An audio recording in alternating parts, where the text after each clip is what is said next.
Yo. What's up? What's up now? Labias and genitals. What's up now? I was about to start playing guitar with 5 strings, and I noticed there was this string I was missing just laying on the ground. So now I'm going to put on the 6th string and play this thing fully strung up. If I can. Get this peg out. Come on, dude. Oh, there we go. Nice.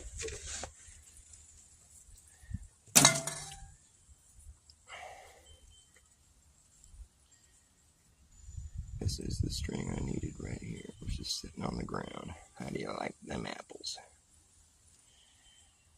Alright. Here we go. Let's finish watching the Globebusters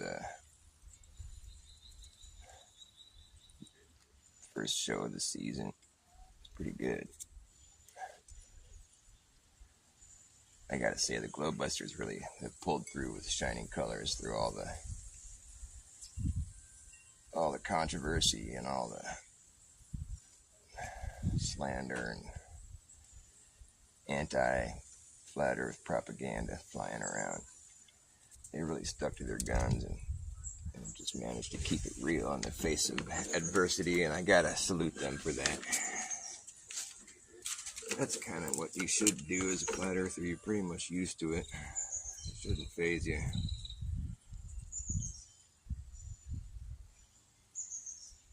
And when someone does present a good argument, you need to take it into consideration.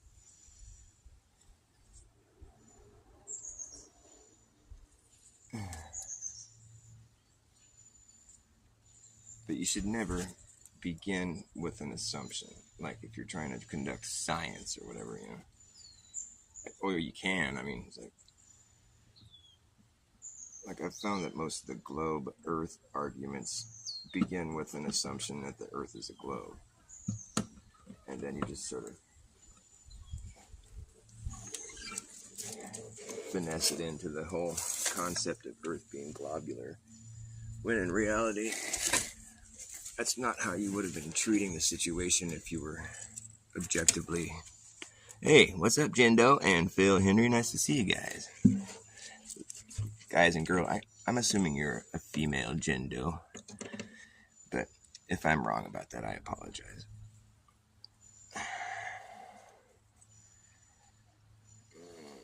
And I do assume that you choose to remain anonymous by the nature of your... Am I golfing? Do I look like I'm golfing? Is that what to say? Golfing? No, I'm not golfing. That would be fun to golf, though. No, I'm not on the moon, not going golfing. You know the moon is the golf course in the sky, right? The golf course in the sky. You know, they went to the moon and they realized it was a golf course. So when they went back up there, they brought their golf clubs and their golf balls and their tees, and they teed off on the moon. Then they got in their little golf cart they brought and rode off to the next hole.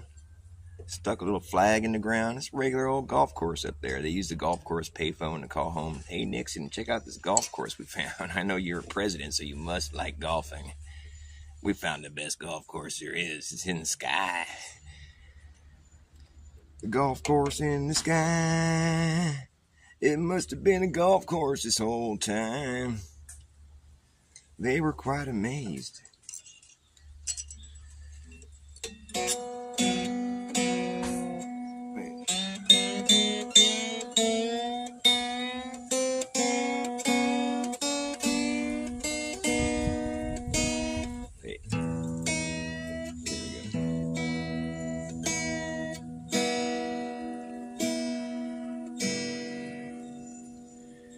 Out on the moon.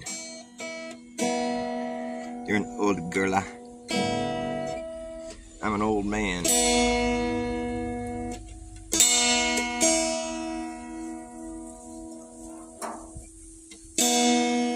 Well, it's funny though, when I was a young man, people always told me, "Oh, you have an old soul.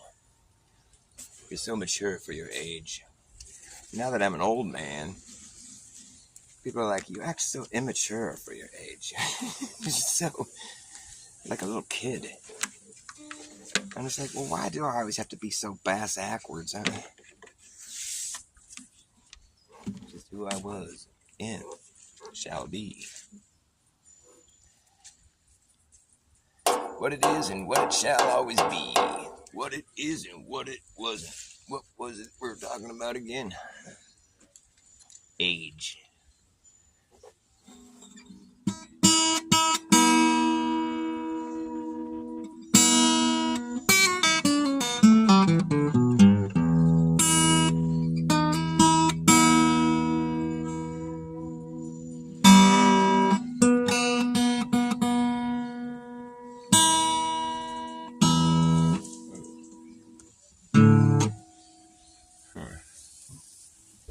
Be nice if I had a tuning fork of sorts. Oh. Well, doesn't look like I got one.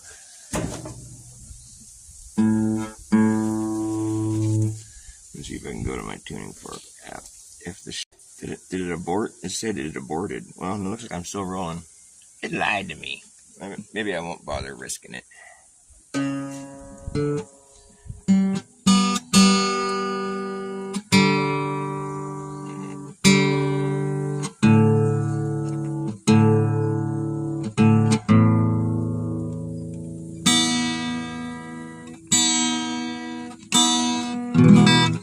Close.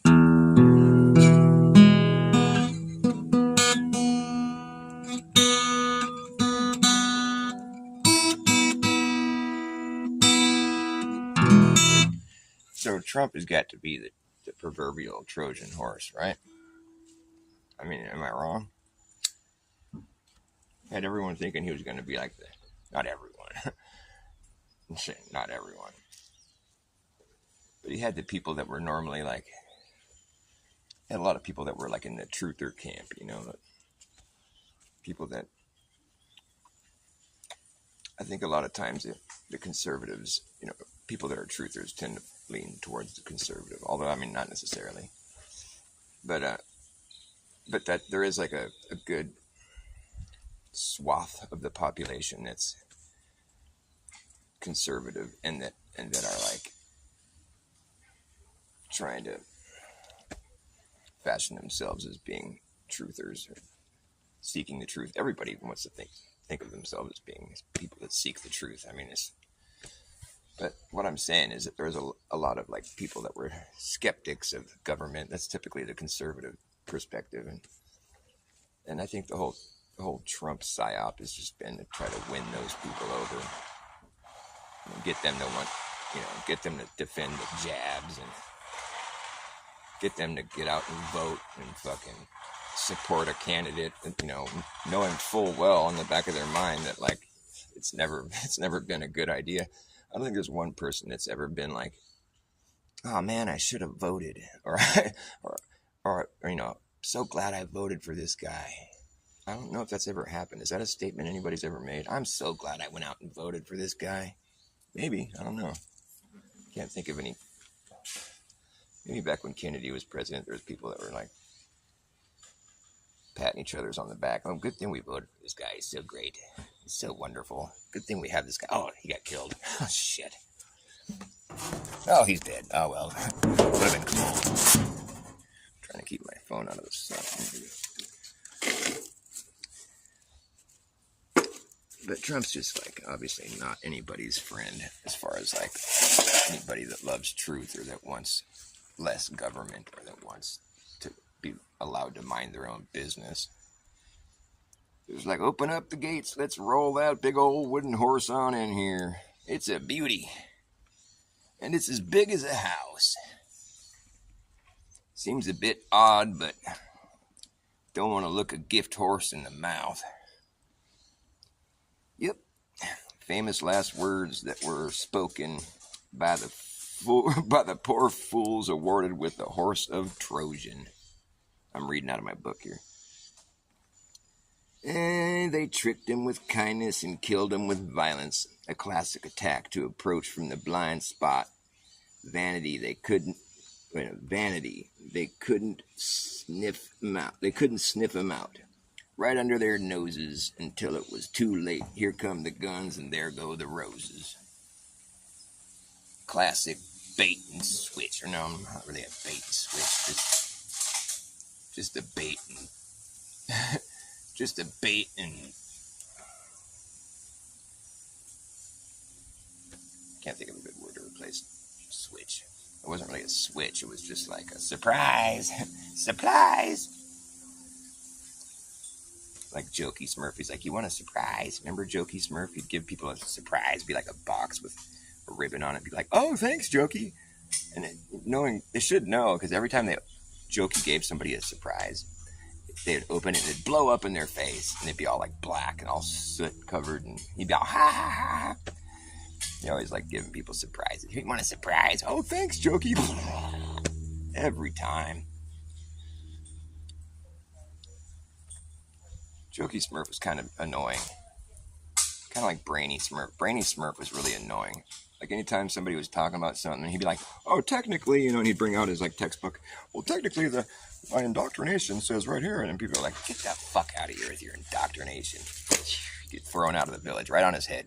Broken glasses, all. I think that was a truth drop. You're like, no, don't come in here with this fucking textbook crap. Get out of here, Brainy Smurf. Not as smart as you think you are, you know that? Fucking brainy. Mr. Know-It-All.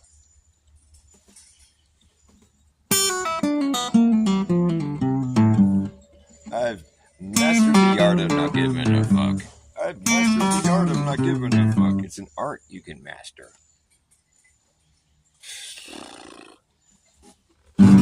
Oh, gosh.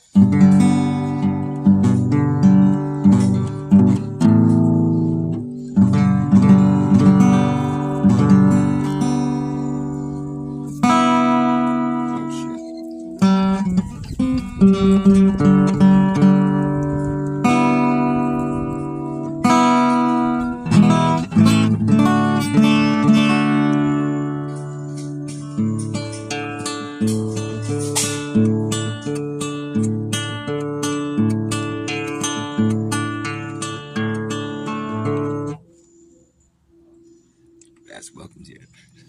They're bass-ackwards doctor. Well, it depends if you're going to see a shrink or not. I'm the reverse psychologist. I'm not the typical kind of doctor, but I do have a doctorate in reverse psychology, my major that I made up. You can just make up your own study and just call yourself an expert at it. I don't even have to wear a costume. You know, because people that are experts usually wear the costume that goes with it. You know, it's like everybody's wearing their costumes. They look so cute in their costumes. You got the cop outfit, you got the doctor outfit, you got the scientist outfit. You know, everybody's got to wear their costume, their fireman. It's like, without your costume, you're not that person. You're not, no one's going to take you seriously if you don't have your costume on. But the thing is, when you're a reverse psychologist, nobody takes you seriously anyway, so why wear a costume? Why bother with the costume?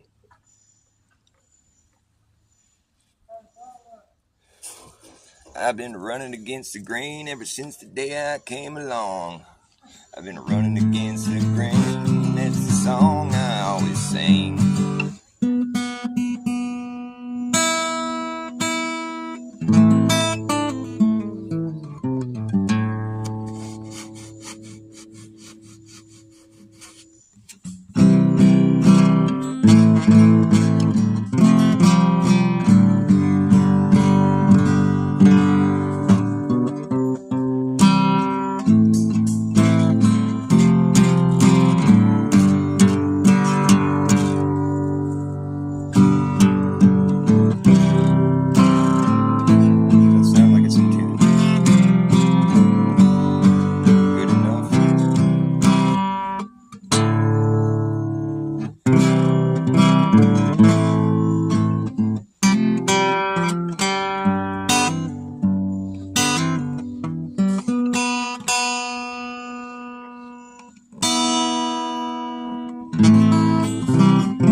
not how it's supposed to end. I just don't really have an ending for that song just yet. It's a song I'm still working on. It's a song that's a work in progress. It's a song that's still singing. Song that hasn't been fully sung. You know, they shouldn't call paintings paintings. They should call them painteds. And they shouldn't call buildings buildings. They should call them builts. It's a built. Unless we're still planning on building it. But our language is all fucked up, man. There we go. My shades always feel like they're on my face crooked. Maybe it's my face that's on my shades crooked.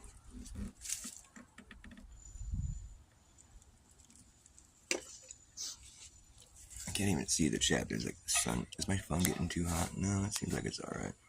What's up, Lev? I've got a canal nearby that leads to some woods. Oh yeah? That sounds like fun.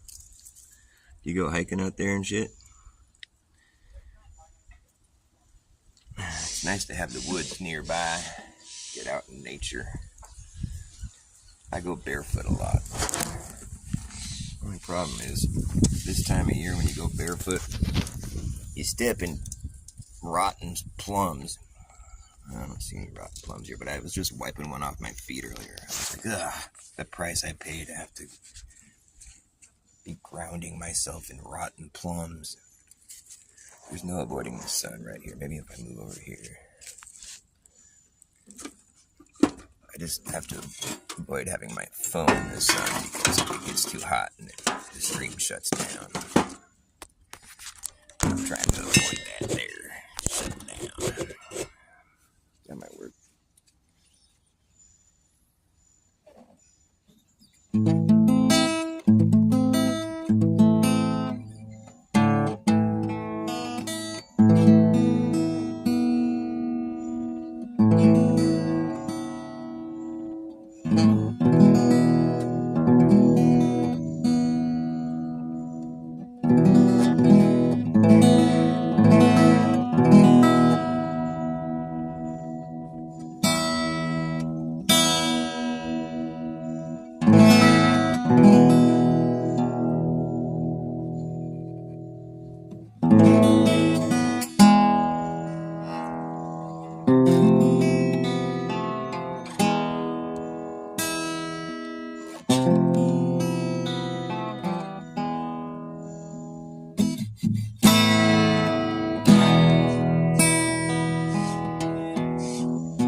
Out here on the edge,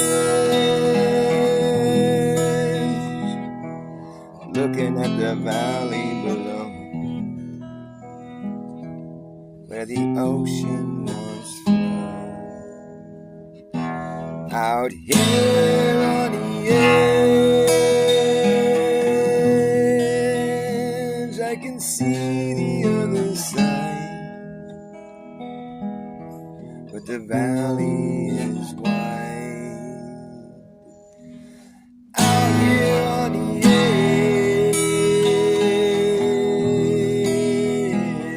edge, we dangle our legs off of the ledge. Out here on the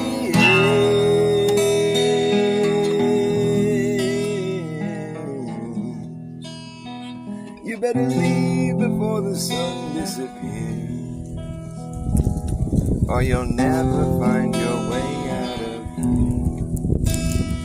You'll never find your way out of here. Out here on the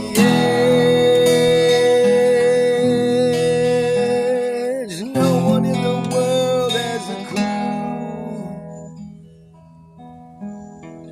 happened to you?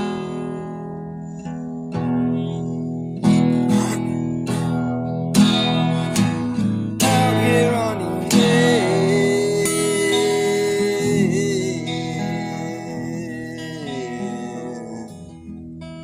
you're alone with your thoughts. That's when you get lost. Out here on the edge,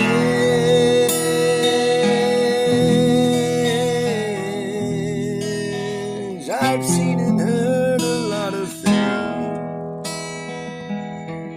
I've seen people beg, I've heard people scream. Out here on the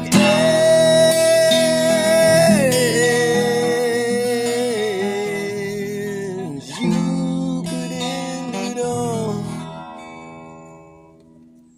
with one.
All the years combined,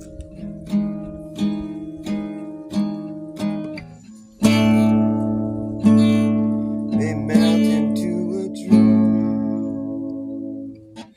A broken angel sings from a guitar.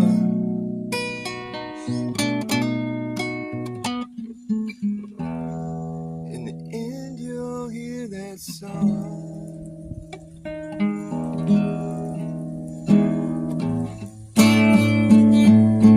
Come crying like the wind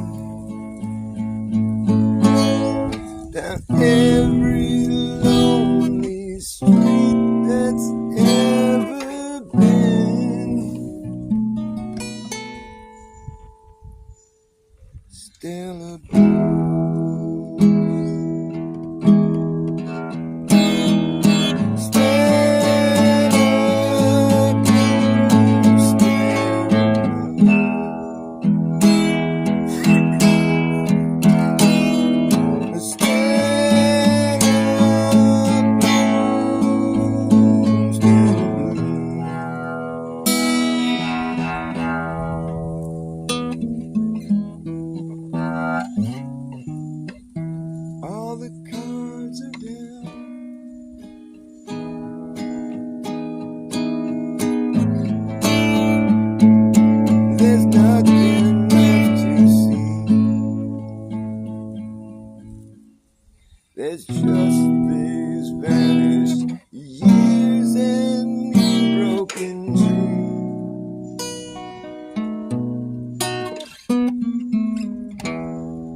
hurts.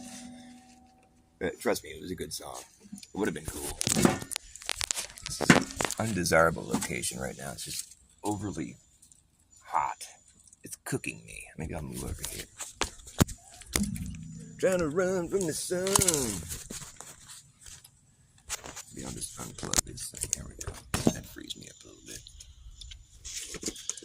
Now watch, the phone's gonna die. Now I got 47%. That's about enough time to do about a half-hour stream. My phone dies so quick. It's pathetic. Through all these vanished years and broken dreams. I forget the lyrics. It's a Jerry Garcia song. It's not mine. I love it, though. I wish I wrote it. I wish it was mine. Jerry's dead, so I should steal it. Jerry's dead, okay? Jerry Bear. I miss Jerry Garcia. It's like, it's weird. Like, he's like a rock star, you know? Like, usually, I guess there's probably people that miss John Lennon and stuff like that. But like, man, if I think about it hard enough, I'll start to cry. Like, Jerry Garcia had such an impact on my life. And he was just kind of a fucked off dude, really. But I mean, his music just had such significance.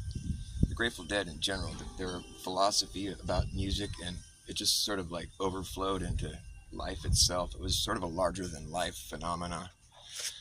And just the whole experience following the Grateful Dead around, you know, from city to city with just thousands, tens of thousands of people that were just living by their own rules, you know. It was like this, it's just something you'll never see. Like, it's not, it wasn't a normal thing. It was its own magical society that sort of sprung up.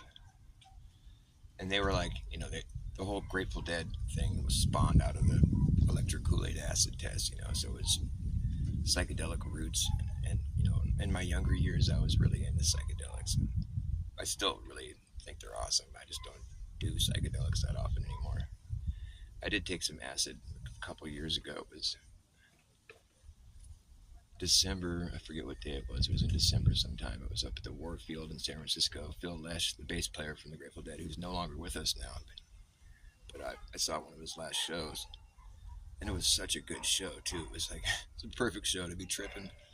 It was a great trip. I had so much fun. I was with one of my old buddies that we used to go on tour with, and we just had a lot of good laughs. And you know, there was no edge. Like, sometimes when you take acid and you're out in public, there's kind of weird shit that can happen that's not pleasant. But that was just good times, man. It was so fun. And Phil Lesh had put together a band that was so good. They were just so talented and so dedicated to making the sound just perfect. It was like hearing the Grateful Dead's music, but just played with the most perfected. I don't know. It was just so perfected. They had like these gospel backup singers, and they had the organs and pianos, and it was just a really big sound. And they were just playing the songs just perfectly, you know, just exactly how they're supposed to sound, with no flaws, no mistakes, no wrong notes, which is kind of rare for the Grateful Dead. And that's what was cool about it. He kind of put together a band that was like how everybody sort of imagined the music in their mind. Like, the Grateful Dead took a lot of risks, and it was like that was their whole formula for playing. They just went out on stage without a net, and they just started jamming. And they play their songs, but they play them differently every time. It's all about the mood, you know, like what was going on. So they'd feed off the audience and vice versa. It was a really interesting and fun experience. And it's what spurred me to be a musician in the first place. Well, other than the fact that my dad's a musician, and I just kind of, it runs in the family. But Grateful Dead was so much fun. It was such a life-changing experience. And you wouldn't get it just by putting on one of their songs and just, if you'd never really heard them before or whatever. It takes a while to get fully immersed in it. But it's music that's deliberately written to like to trigger your brain. Like, if you're on psychedelics, I mean, it's designed in such a way to where your mind really stimulates your mind in a way that's psychedelic when you're tripping. You know, the lyrics can be interpreted. You know, it's like it sort of plays to your trip. It's kind of hard to explain. Good times, good times. I'm vaping, I'm smoking, I'm just a regular old chimney over here. Thing's clogged. I've thought before they should make a vapor pen for every single drug. You have like a whole a little case full of all your different drugs, all in a little vapor pen.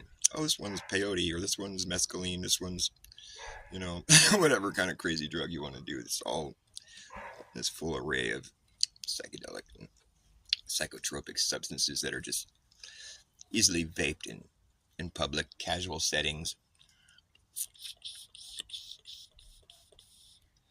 My friend had a DMT pen before. That shit was fun. You could just be anywhere, smoking on your DMT. That shit's fucking crazy. Probably one of the more fun drugs. But the thing is, like, you get really out there. I mean, it's like one hit and you're just instantly, it's like getting on a roller coaster. Like, oh shit, what did I just do to myself? Oh boy, here we go.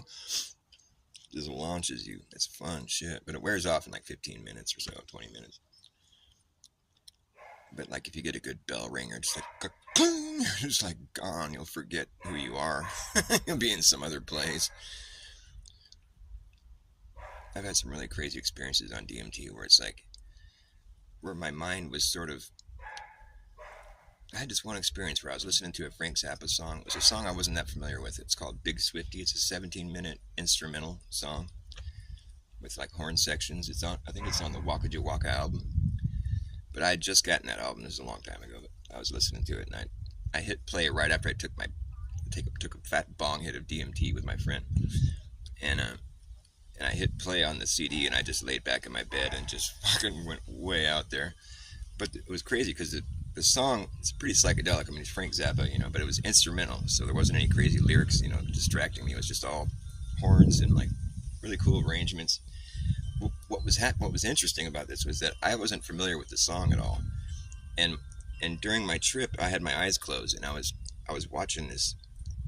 It's like psychedelic, these sacred geometry type visions, but what I was watching was this like crazy, like, I mean, it was kind of like graphics, and it was like kind of computer, I don't know, it was really it was really hard to explain, really, but I was watching something being built, and it was the music that was building it. Like the way that the music was happening was creating certain things to happen in my hallucination I was watching, and it was building something. It was like a big palace or a building or so, of sorts, but it was all colorful and crazy, geometric patterns. But I was watching this thing being put together, and the music was causing it to be put together somehow. Like there'd be like a little, like a little lick, like a little segue of horns, and it would cause something to come up and move. Like the sound was triggering certain things to happen, and it was building this huge structure, and I didn't know what was going on. I was just watching it. I had totally lost myself, and I was just watching in amazement. I had no idea that I was on drugs or I was listening to Frank Zappa. I'd lost all that. I was just in the moment. I was watching this thing being built, and it was just this crazy, awesome palace type thing. It wasn't people. It was just these things that were moving around, and the music was causing it to happen, And what was crazy about it is that I had never heard the song before. Or maybe I had, but I wasn't familiar with it at all. But the sound was causing the building to be built, and you could see that. Like I remember looking back on it after I came to, it was like there was parts of the song, parts of the building that was being created was like there'd be certain parts that were setting up the parts to come. So it's like my mind kind of had premonition, like it's hard to explain really, but it was like as if my mind already was aware of what the song was going to do, because there were certain parts of this structure that was being built that had to have been built for the next part to fit in. So like you would have had to have known what was going to come next for this building to like come together.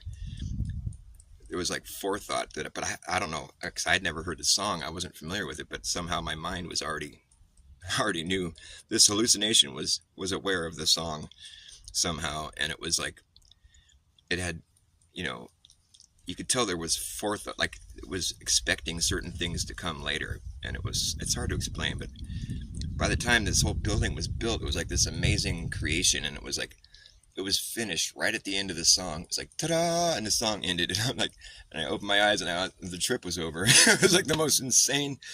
I mean, the timing of it was just so impeccable, and there's no way to really convey the gravity or just the intensity of the experience. But like the fact that the whole thing was perfectly choreographed or whatever, you know, was in sync with the music, as though whatever was creating this hallucination that I was watching was already perfectly aware of what that song was going to do, and the hallucination was designed perfectly to fit with the song. And you know, when it was finally the thing was finally finished being built, it was like ta-da, it's done, and the song ended right then. You know, it was like this perfectly synchronized hallucination, and there's no way, because I didn't know that song. So the hallucination itself had a mind of its own that was already familiar with the music and knew exactly what was going to happen in the song, and you know, created this hallucination for me to watch that was in perfect sync with the music. I mean, and I mean, it's like perfect. Like I was watching it just going, wow, this is the most I wasn't having any like thoughts of my ego, or I just totally lost, and I was just in some other place watching this thing in just amazement. And I remember having this like sort of understanding that the music was what was building it, and I was just blown away at like how this could be happening, and I wasn't really putting much thought into like what the fuck is going on or why am I watching this. It was just I was in the moment watching this thing being created by music. And when it was done being built, the song was over, and I woke up and I came to, you know, I was out of my trip, I was back to normal. I'm like, what the fuck was that? If only there was some way to like capture that experience and like show you, convey it perfectly. I think I'm explaining it as best I can, but at the time it was like rather astonishing. I just remember thinking to myself, I was saying it out loud, I don't even know that song. How did that happen? How did my, how did my mind know the song and when I don't? Like, it doesn't make any sense. I had some cognitive dissonance I was suffering through there for a minute. I'm like, how did my mind know to create that with the song? And I'm not even familiar with the song. It doesn't make any sense. Help me. And I've never really come up with a good answer for that, really. I guess it's just that I transcended, you know, to some other state of awareness where all the information was already there. And, like, I don't know. You know, DMT is like, they call it the spirit molecule. It's like the stuff that dreams are made of, quite literally. Like, it's your body creates this, and it's like, it's an ingredient in you know, your body, your composition of your body. It makes, it's like your pineal gland, or it's your body creates this very particular, this chemical, you know, and it's every living, everything that's alive has this occurring naturally in it. DMT, everything that's got soul or spirit, and it's like the spirit molecule. It's like the physical representation of soul or spirit. And that's why you have a DMT trip when you first come into this world, and then when you pass on. It's like this. Evidently, that's what I've been told, and it seems to make sense. And every night while you're in deep sleep, this is what's contributing to your dream, your trip that you're on while you're in your deep dream. Most of the time, you don't remember it, but like if you've ever had those dreams that were just like incredibly, you know, it's the DMT that's helping that thing move along. And just how we've been able to even find that and figure this out. Like, I mean, just there's so many plants and there's so many things and so many little chemicals and, you know, chemistry going on. I mean, just to even have discovered that in the first place is just mind-boggling. Just how did we even figure out to do this? You know, I mean, the science, it's so hard to wrap your mind around. You just wonder. It's like it's like what I've heard tale of like the tribal people down in like the rainforest or whatever that knew about DMT, and they would do like rituals with it or whatever, like, you know, spiritual explorations with it. And there's another plant that you mix with DMT. It's a MAO inhibitor, MAO inhibitor, I guess, is some reaction. It's like it works perfectly with the DMT. It intensifies the trip to like a whole nother level. And in order to have like the full on experience, you have to have this other ingredient added. And I guess the story is that these people that were concocting these, you know, cocktails tales of sorts, where like the story that they tell is that the the DMT itself, the trip that they were having with the DMT, they learned about the MAO inhibitor, the other ingredient that needs to be added to it, by taking DMT, and the DMT itself told them about it. They were informed about this other ingredient that needs to be added by the drug itself. It's like came to them in like, the message was transferred to their awareness via this trip they were on, and that's how they knew to add this other ingredient. That's this. I mean, because that's the official story about how these people knew to do that. And it's like they weren't like in a lab somewhere. They just were out in the woods, and they figured out how to add these other ingredients that needed to be added for the trip to fully take you to the next level. And it was like the drug itself, like while they were in that state of, whatever the high that it created, was what led them to add this other ingredient. It's like they got the message from the drug to intensify the drug. The drug's like, what you want to do is, it wasn't talking to them necessarily. It was just like they were led to do it somehow. I can't tell the story with as much grace, but I think you get the point. It was like the drug, the chemical, the awareness that it creates is a life of its own, sort of. It has awareness on a level it teaches you, like my experience I was explaining with the hallucination that was in sync with the music. It has a life of its own. It has awareness that goes beyond your awareness. I hope I'm making some sense here. I don't.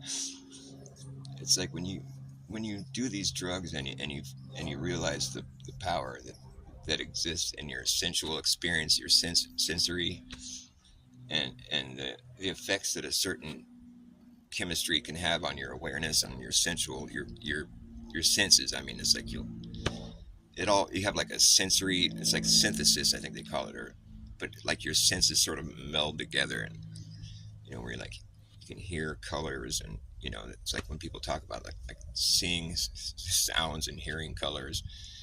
Like it's hard. It's not really. I mean, you can't really explain it because it's like it's a whole nother level. It's a whole nother perspective that you can't really convey to somebody that hasn't already gone there.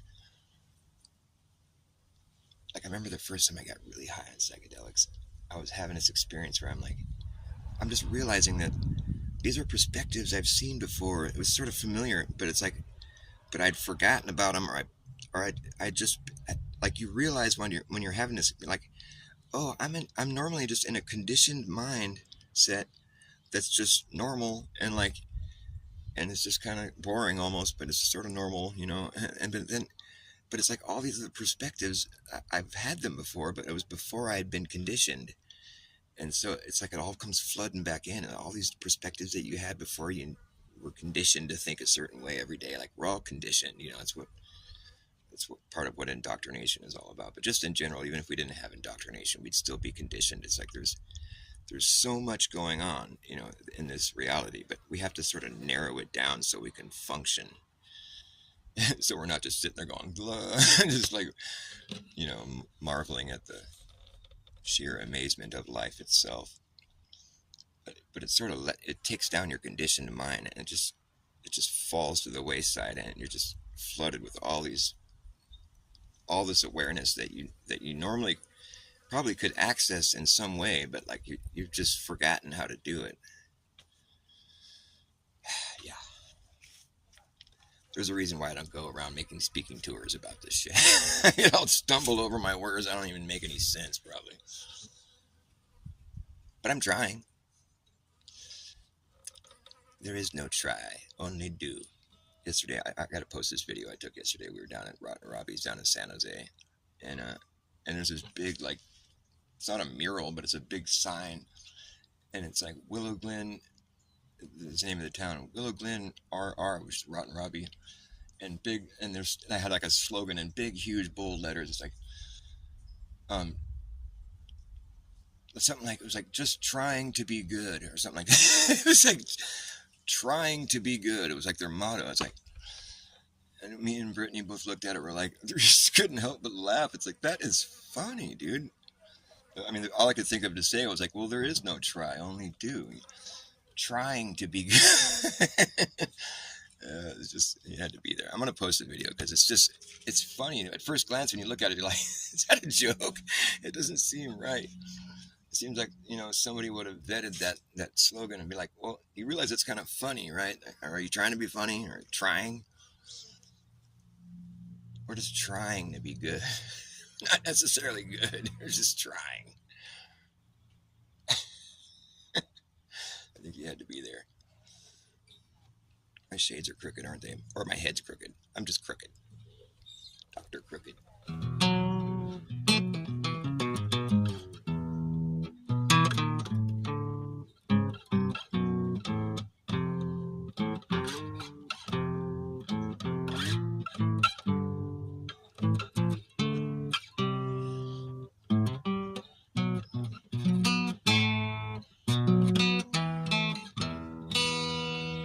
I'm gonna peek into the conversation and hear you guys talking. Gas station trying to be good, exactly. Rotten Robbie. That's why I was. Maybe it's just because they're Rotten Robbie. They're like, we're just trying to be good. We're rotten though. We're Rotten Robbie. I think they used to have like a dinosaur that was like their little, you know, mascot. It was like Rotten Robbie. It's like, we're supposed to think that it's like fossil fuel. Dinosaur. We're like running our cars on old dinosaur bones. It's like, billions of years ago, there were these big reptiles that inhabited the planet, and then like a big meteor came and asteroid and smashed the place and that killed everything. There was a big fucking cataclysm, lava, volcanoes, nuke fallout, fucking ice age, whatever else crazy shit. Everything died and exploded, and then, billions of years go by and we're busy evolving out of pond scum, and finally we evolve into who we are, You go out and you find all these bones and put them all together and like, hey, look, there you go. Hey, look, they left a bunch of oil just in time for us to fuel our cars that we made. It's like nature works out into such a, it's sort of poetic. Either that or it's just bullshit stories that you're fed. I think the dinosaurs were just dragons, and a lot of it is just sort of fudged together bullshit, but like to fit their narrative. But I think there was dragons, and I think that's what dinosaurs were, whatever. I think there was dragons all over the place. I don't know if they're all fire breathing or whatever, but I think I think it's possible they had some kind of abilities that were sort of like electric. There's electric eels, for instance. I think these reptiles could have had something like that going on, where they, because why would that be part of the myth? The fire breathing dragon. That's so cool. What the fuck, man? I bet you that shit's real. That's what dinosaurs were, right? Am I right? Tell me I'm right. Dino dragons, dinosaurs are just giant reptiles, right? It's like it's so close to being what it is, but it isn't. It's so close to being what it is, but it isn't. Say that to somebody who's on DMT, they'll be like, oh, why did you say that? It's so true. And then later they'll be like, what did you say? Oh, it's so close to being what it is, but it isn't. And be like, why did I think that was cool? Like you come out of your DMT trip and you're like staring at the corner of your desk, It's like, but for a while you were staring at just like the most amazing experience. Wow! Then you come out of it, you're like, what? Why am I staring at the corner of my desk? It was really fun there for a minute, but it's all over now. Okay, moving right along. I'm running behind, but still running. Doing these streams is kind of weird because it's like you're just having a conversation with yourself, but I am aware that people are listening, or that people will watch it at some point. If it's only like 5 or 6 people, it doesn't matter. Like I know that I'm documenting whatever it is I'm spewing out of my mouth, but it's like having a one-sided conversation, I'm like, I don't have to worry about anybody interrupting me or changing my train of thought, or like if I want to, I can peer into the chat and like see if anybody's receiving me or whatever. It's wants to help guide this one-sided conversation. It's kind of psychedelic in itself. I remember one time I tried to do a stream on YouTube when I was high on DMT, and it wasn't happening. I pressed record, and I was just looking in the camera going, okay, we're not going to do this by now. This isn't happening right now. This is just too fucking weird. Too weird.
act fast, jackass. Last chance to hammer in the brass tacks. You better act fast, jackass. Last chance to hammer in the brass tacks. No time for lagging, nagging, bragging, dragging ass, all acting like a maniac. You better act fast, jackass. Last chance to hammer in the brass tacks. You better act fast, jackass. Last chance to hammer in the brass tacks. No time for lagging, nagging, bragging, dragging ass, all acting like a maniac. You better act fast, jackass. Last chance to hammer in the... You better act fast, jackass. Last chance to hammer in the brass tacks.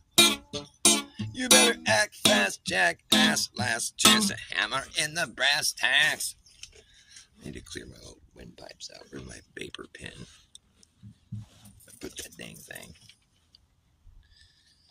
That's not it. I was just puffing. Oh, here it is.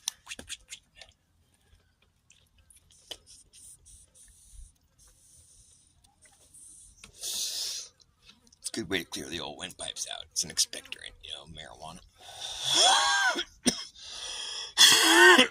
There we go. You better act fast. You better act fast, jackass. Last chance to hammer in the brass tacks. No time for lagging, nagging, bragging, dragging ass, or acting like a maniac. Do you wonder why exactly I'm explaining that? Just consider the fact that once you grab your bug out bag, there isn't gonna be a way to turn back around, cause this whole thing's gonna come down. That's right. You better act fast, jackass. Last chance to hammer in the brass tacks. No time for lagging, nagging, bragging, dragging ass, or acting like a maniac. Do you wonder why exactly I'm explaining that? Just consider the fact that once you grab your bug out bag, there isn't gonna be a way to turn back around, cause this whole thing's gonna come down. That's right. You better act fast, jackass. Last chance to hammer in the brass tacks. No time for lagging, nagging, bragging, dragging ass, or acting like a maniac. Do you wonder why exactly I'm explaining that? Just consider the fact that once you grab your bug out bag, there isn't gonna be a way to turn back around, cause this whole thing's gonna come down. That's right, that's right.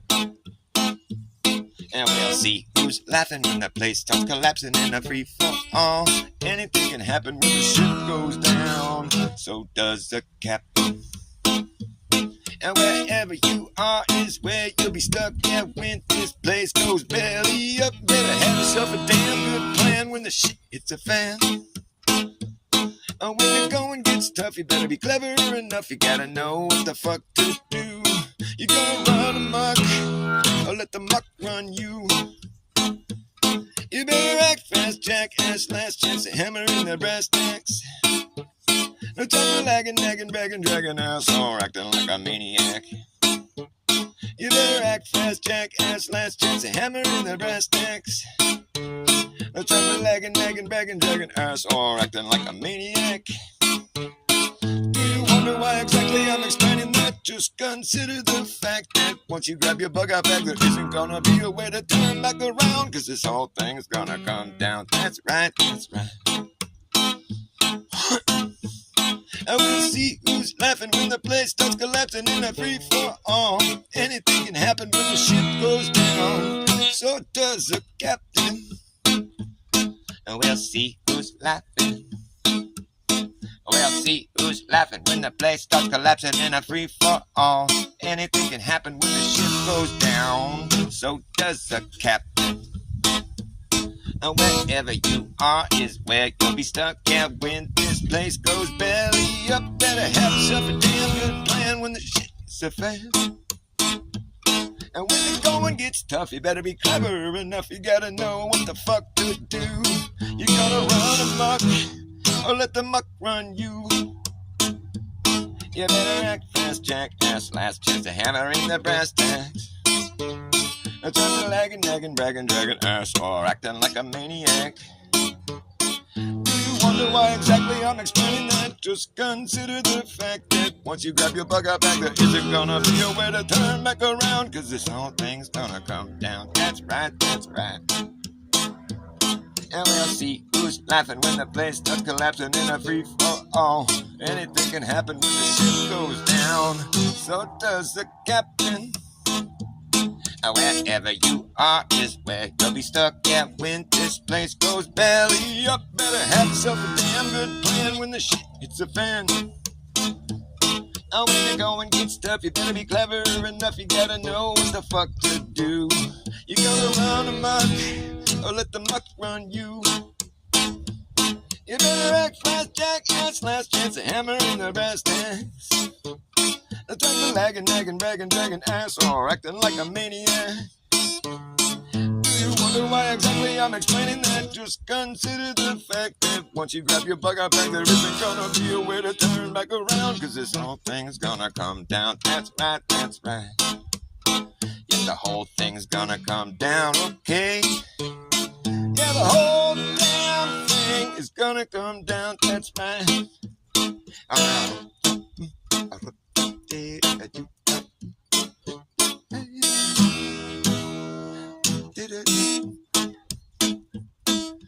See who's laughing in the place, take a lesson in a free fall. Anything can happen when the ship goes down. So does a captain. Wherever you are is where you'll be stuck. Yeah, when this place goes belly up. Better have yourself a damn good plan when the shit hits the fan. When the going gets tough, you better be clever enough. You gotta know what the fuck to do. You gotta run amok or let the muck run you.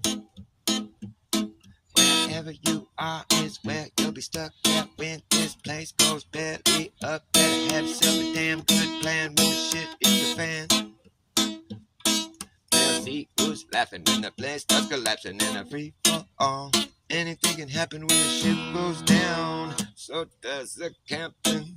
When you go and get stuff, better be clever enough. Gotta know what the fuck to do. Gotta run amok or let the muck run you. You better act fast, Jack, ass last chance of hammering the brass tacks. No time for lagging, nagging, bragging, dragging ass or acting like a maniac. Do you wonder why exactly I'm explaining that? Just consider the fact that once you grab your bug out bag, there isn't gonna be a way to turn back around. Cause this whole thing's gonna come down. That's right, that's right. Yes, the whole thing's gonna come down, okay? The whole damn thing is gonna come down. That's right. Oh, that's right.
I tell you the story of my whole entire life. It's been one long, long, worrisome ride, but I survived. Everyone who has gotten over on me just thought there was something I was trying to hide, but I never am. I just got to move on, got to move on.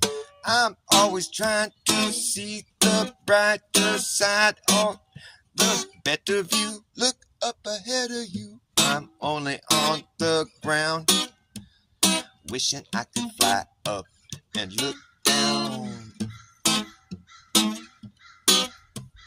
Wishing I could fly up and look down.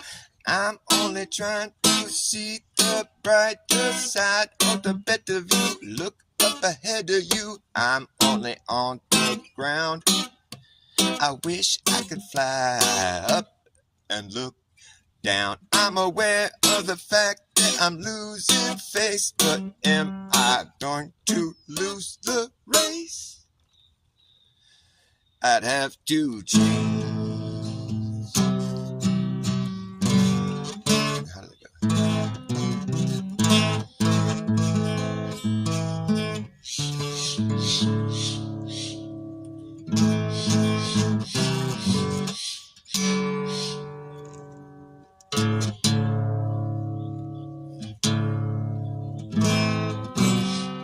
If I wanna keep up with you, I got to change.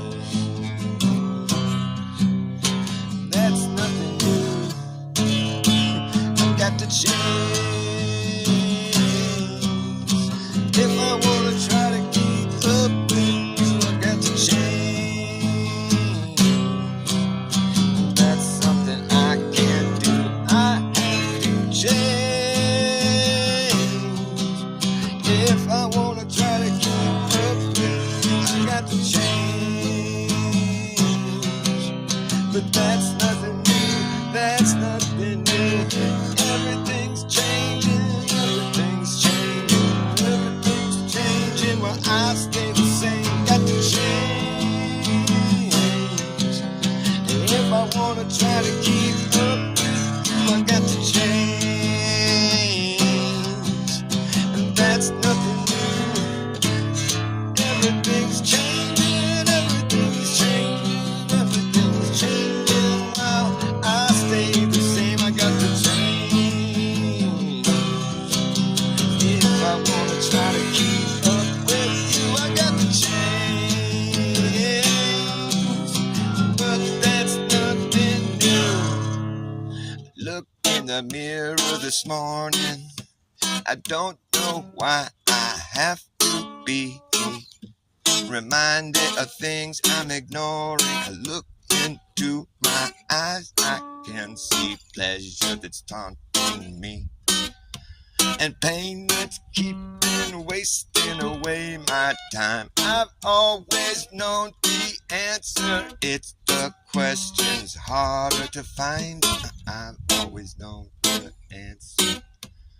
It's the questions that were harder to find. And now I got this time on my hand to do whatever comes to mind. You can see it's easy for me to fall off the path if it's so undefined.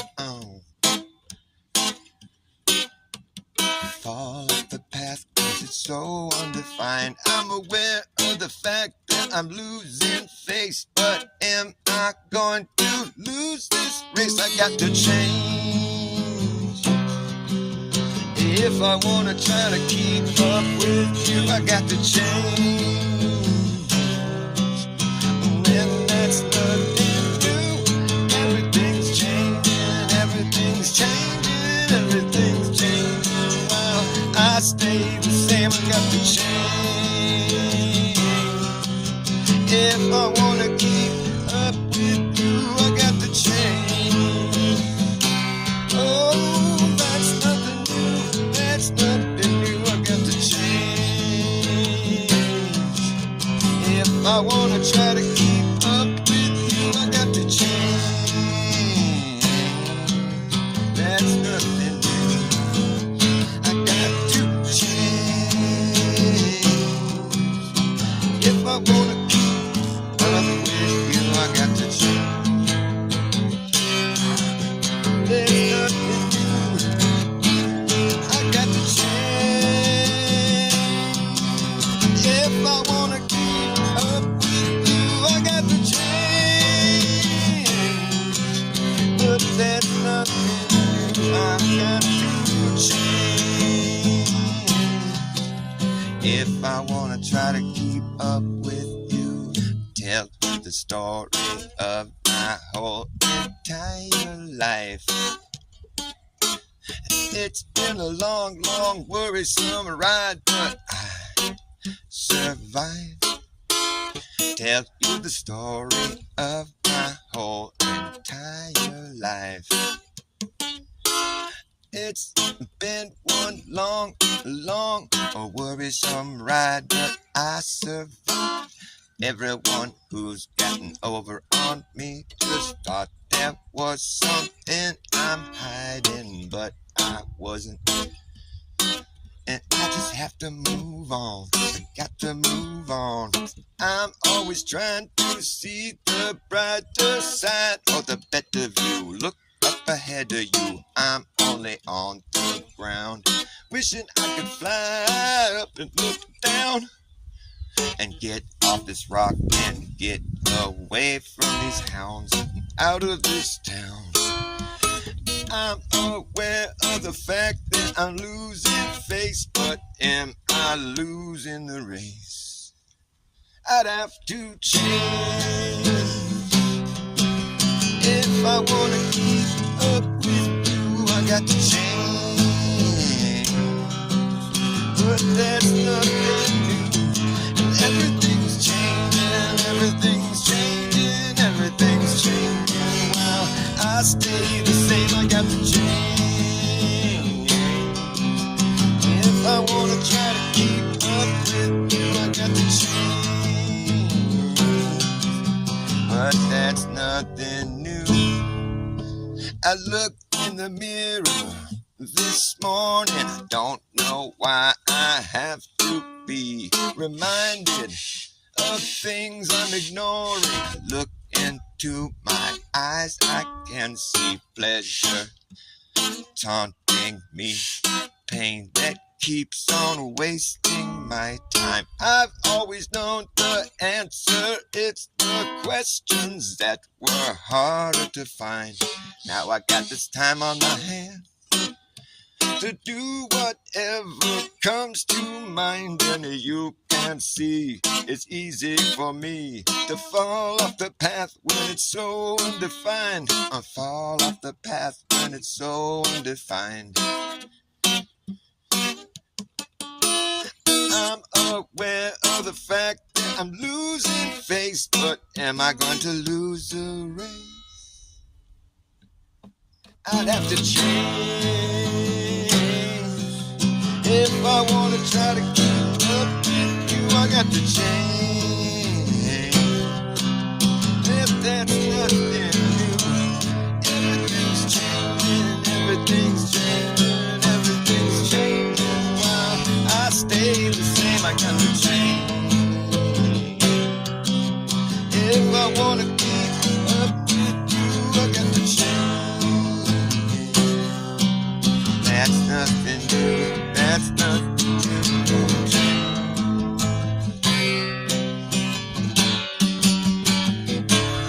Everything's changing, everything's changing. I stay the same. If I wanna try to keep up with you, I gotta change. But that's nothing new. I'm have to change. If I wanna try to keep up with you, everything's changing, everything's changing. Now I stay the same. I tell you the story of my whole entire life. It's been one long, ongoing, worrisome ride. Everyone who has gotten over on me evidently just didn't realize I'm not trying to hide. I know it's outside that I don't think you see anything to the brighter side or the better view. I'm only on the ground, wishing I could fly up and look down. Get off this rock and away from this town, and away from these hounds, and away from these sounds. I'm aware of the fact that I'm losing face, but will I lose this race? I got to change, and I'm gonna keep up with you. Alright, that's about enough of that shit. It's the song I've been working on. I'm still kind of getting the hang of it. Not really, it's not complete yet, is what I'm saying. I think it's got potential. Could be a good song. It probably get along good with other songs. You could take it to parties. Could fit in, you know. It's like having a kid. You don't want to make your kid too weird. Nobody will appreciate it.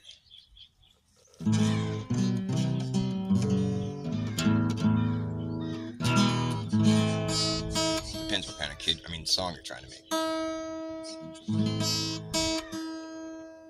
A lot of the times I'm just trying to reflect my mood. Stream of consciousness.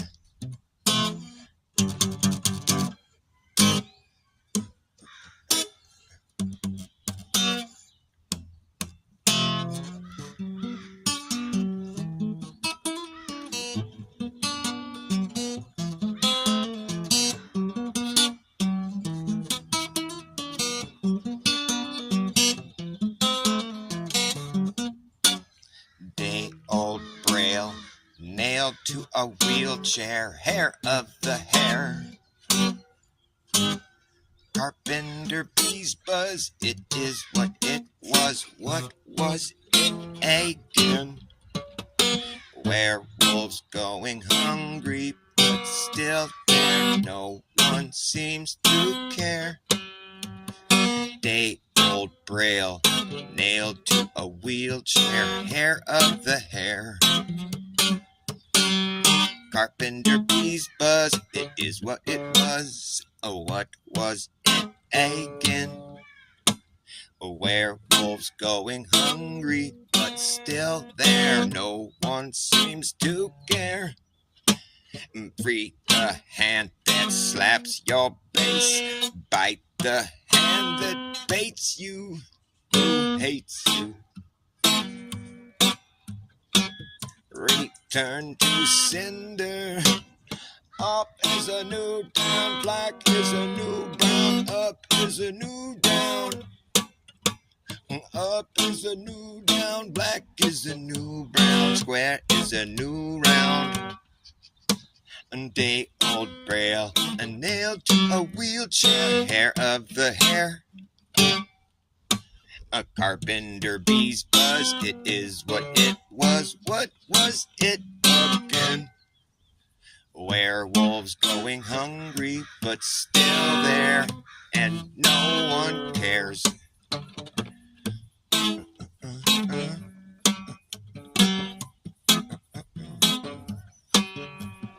Fight the hand that baits you, free the hand that slaps your base. Up is a new down, down is a new out, black is a new brown, square is a new round, up is a new down, black is a new brown. Day-old Braille, nailed to a wheelchair, hair of the hair.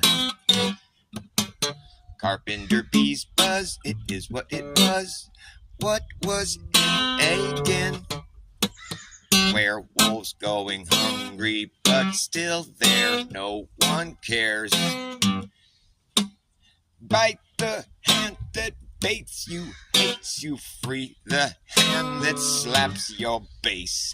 Up is a new down, back is a new brown, a square is a new round, black is a new brown. Bite the hand that baits you, slap the hand that frees your base. Bite the hand that baits you, free the hand that slaps your face. Up is a new down, black is a new brown, square is a new round. Day-old Braille, a nail to a wheelchair, hair of the hair. Carpenter bees buzz, it is what it was. Oh, what was it again? Werewolves going hungry, but still there, no one really cares. Bite the hand that baits you, free the hand that slaps your base. Up is a new down, black is a new brown, square is a new round.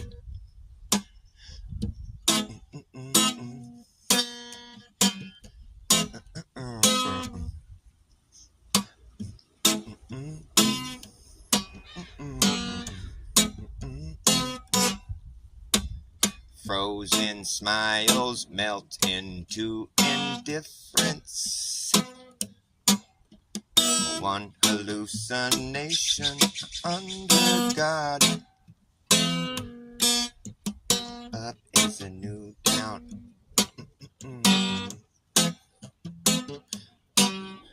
Oh, one hallucination under God. One hallucination. One hallucination under God. Under God. Well, some lady over there was like, oh my God, right when I said God. That was cool. Anyways, new song.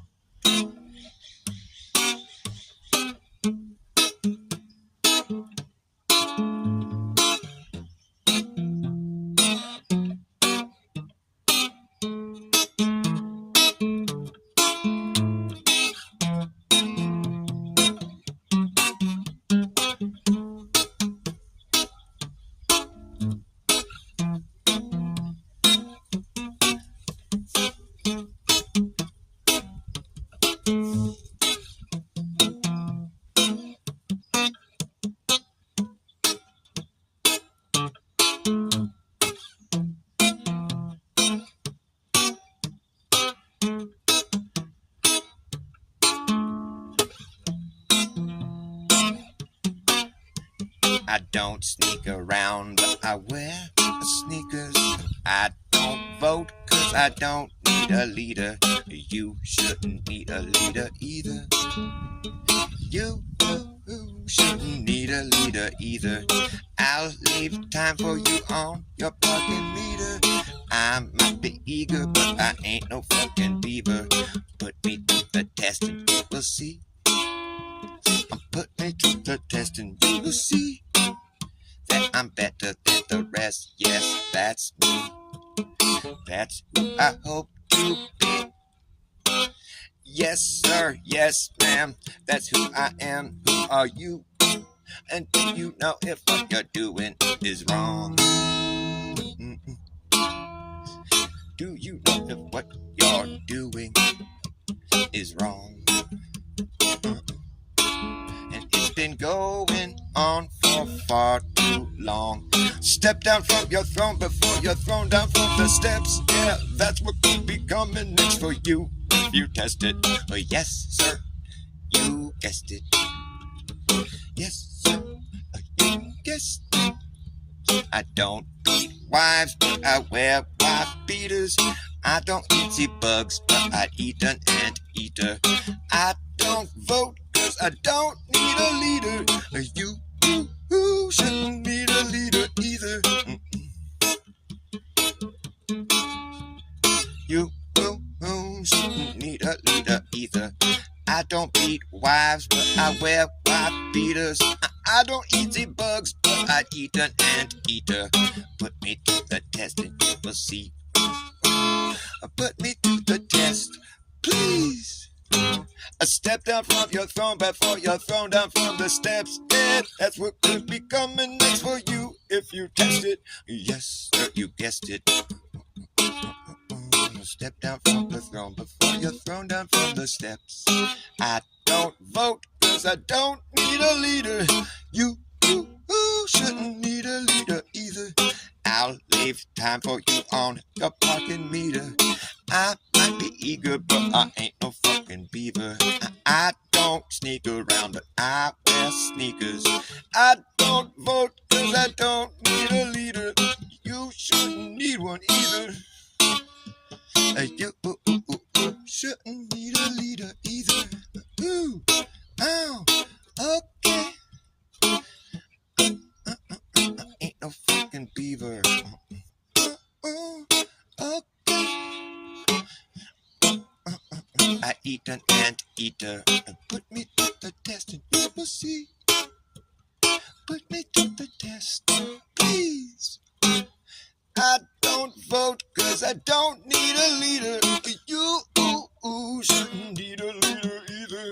I don't beat wives. I wear wife beaters. I don't eat the bugs, but I eat an anteater. Put me to the test, please.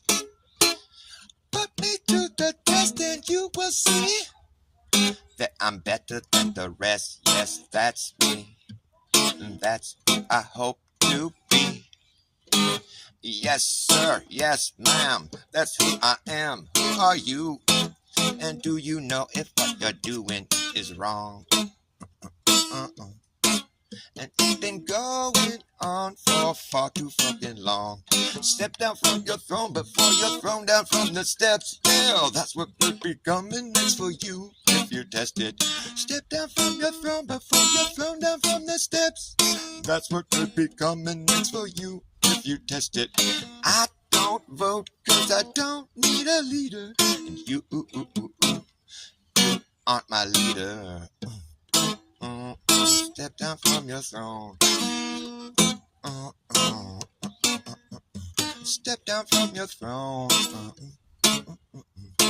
Before you're thrown down from the steps. And that's what could be coming next for you. And that's what could be coming next for you if you test it.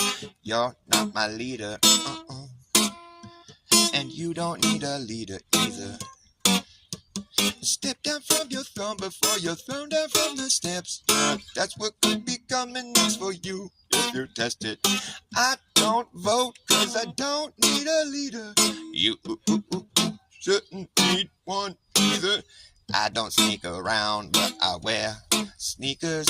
I don't vote cause I don't need a leader. I'll leave time for you on your parking meter. I might be eager, but I ain't no fucking beaver. Put me to the test and you will see. Put me to the test, please. I'm better than the rest, that's me. And that's who I hope to be. Yes, sir, yes, ma'am, that's who I am. Who are you? Do you know if what you're doing is wrong? It's been going on for far too fucking long. Oh!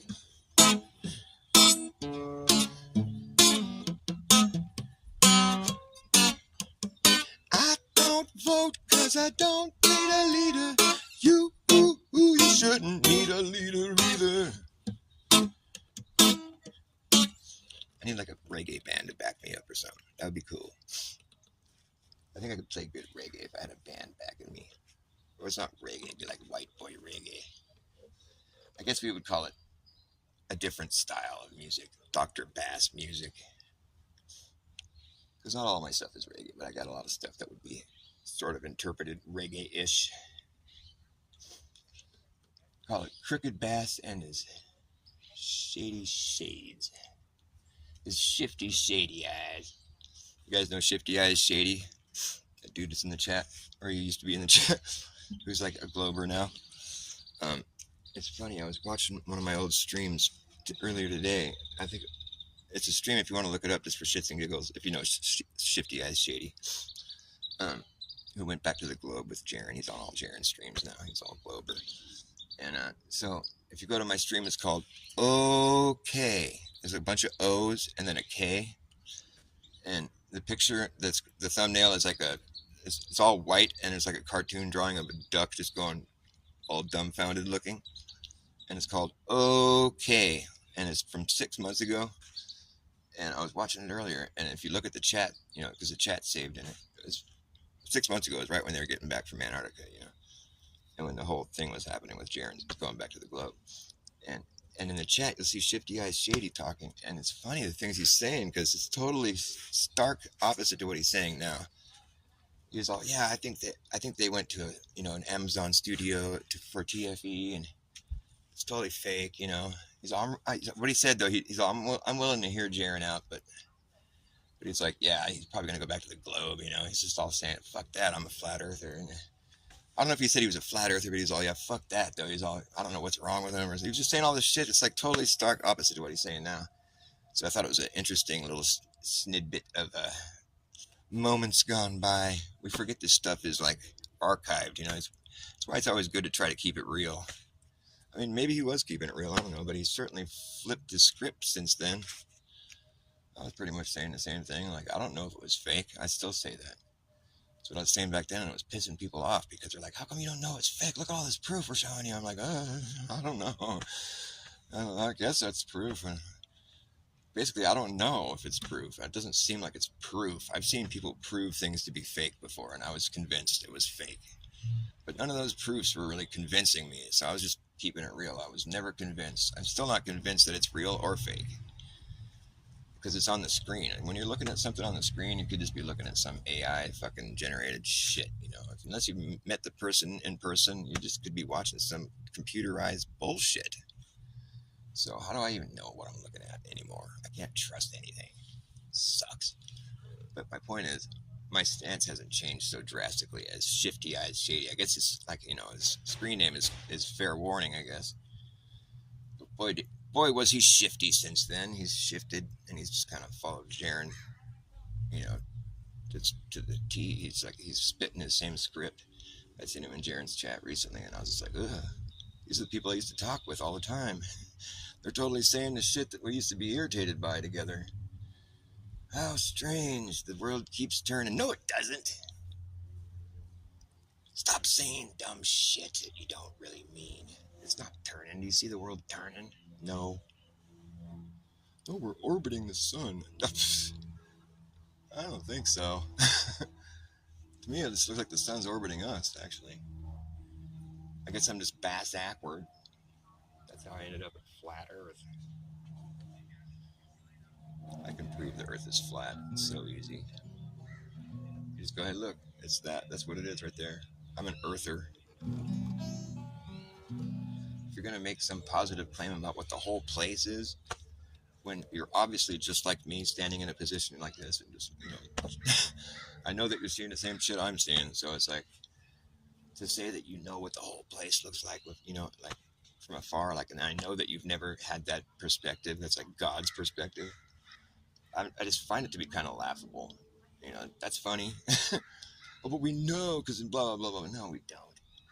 Like, you can sort of reason that out if you want to, you know, like with the two poles and you know, like the stars circling and all this kind of shit they start spitting at you, which a lot of it is just bogus information. So why would you need bogus information to help support your idea?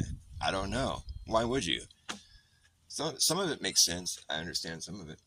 Like, you know, with the two poles, I understand why Jaren flipped. I'm not totally mystified by that. I mean, it makes sense, but like, it's not proof. He thinks it is, and I can see why he thinks that, but I have my own way of looking at things, and it's not like I'm just trying to be unique or something. It's just that I happen to think about it, and I realize that if I draw a circle on the ground, it's impossible to draw a smaller circle around the outside of it. I'm just keeping it real. That's about as simple as it gets right there. And so you just extrapolate that piece of knowledge outward. So the circle that you draw around the outside of a circle is going to be bigger than the one that you drew them. Yeah, it's called concentric circles. They get bigger. You know, circles around circles, they get bigger, and they just get bigger. That's the thing. How would they do anything but get bigger? Everybody knows the circles are just going to get bigger. Duh, it's just so obvious. So Earth can't be a globe. God, it's so stupid. It's that easy. Draw a circle on the ground. Can you draw a smaller circle around it? Nope. So what is it? Bigger? Yep. Okay, so the circle is going to be bigger, and if you just keep doing that, it's going to get bigger and bigger? Yep. And that's all that can happen, right? Yep. But what if the Earth was a globe? Then eventually they'd have to start getting smaller. Yeah, you're right. Well, Earth is a globe. No, you can't use Earth being a globe as proof that Earth is a globe. That's not logical. I'm not going to accept that as being proof. And if you're going to take that approach, I can just say Earth is flat as proof that Earth is flat. And the thing is, our observations match what I'm saying. So you got more work to do than I do. The thing is, I'm also not taking that approach. I think that approach is not a logical approach. Although it is kind of, because there it is. It's like topographical. To think that there is curvature buried beneath all this varying topography, like hills and valleys, there's a uniform curvature that exists beneath all of it, or somehow beyond all. I mean, give me a break. That's just wackadoodle nonsense. It could be true. Yeah, but so what? I know that a circle I draw on the ground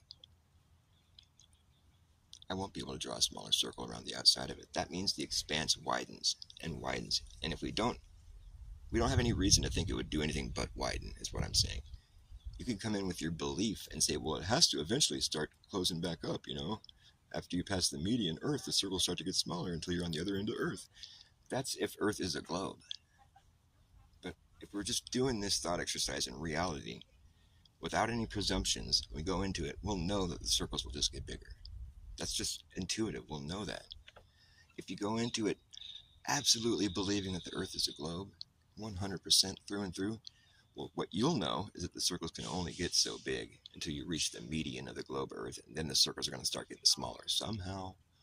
I don't know how to put a smaller measurement around the outside of another one, but I can do it on a ball. I can show you on a ball how that works. If the surface you're on forms a 3D shape, I can show you how that would work, but I don't have any reason to assume that the Earth forms a 3D shape, and most people don't even think about it to that extent. If they were busy making concentric circles on the ground, they would just know intuitively that the circles were just going to get bigger indefinitely until you run out of room or something. Nobody alive would ever even, because nobody really thinks of the Earth as being a globe. I mean, there might be a few people that have heard my thought experiment and now think about it in that way, where they're like, no, well, they can only get so big, and they recite their Glober logic, because that is Glober logic. Like, the circles you could only get a circle as wide as the median on the face of the Earth. The median is halfway across the world, right? So the biggest circle you're going to draw on the face of the Earth, if the Earth is a globe, is at the median. And the area that is encompassing is half the world. You can't say it's encompassing the whole world, because when you draw a circle, it only has one area inside of it. Now, they want us to think that the equator is a straight line. See, they thought this shit through really well, you know. They try to cut you off at the knees everywhere you go with this fucking logic. It's not a circle. The equator is just a straight line. That's the one that isn't a straight. It's a circle. I mean, it's not a circle. It's a straight line. You know what? That's what you would see if you put global coordinates on a flat surface. Because global coordinates, if we took the global coordinates, the latitude lines are all circles until you get to the equator and it's a straight line. And then the circles continue and they shrink down. Right? That's what they say the global coordinates are, the latitude circles. And the only one that's not a circle is the equator. And then the longitude lines are all the same length. They say those are circles too, but I happen to think they're just straight lines because they're longitude lines, long as in long. Has anybody ever described a circle as being a long? That's a really long circle. No. Nobody says circles are long. That's stupid. No, they say lines are long, straight lines. That's a long line. Then they say that's a long circle. No, they don't say that. That's not the terminology you would use. So it's a long line because it's straight. North and south are straight lines, in my opinion. But anyways, if you're going to go take global coordinates and put it on a flat surface, this is what you would do.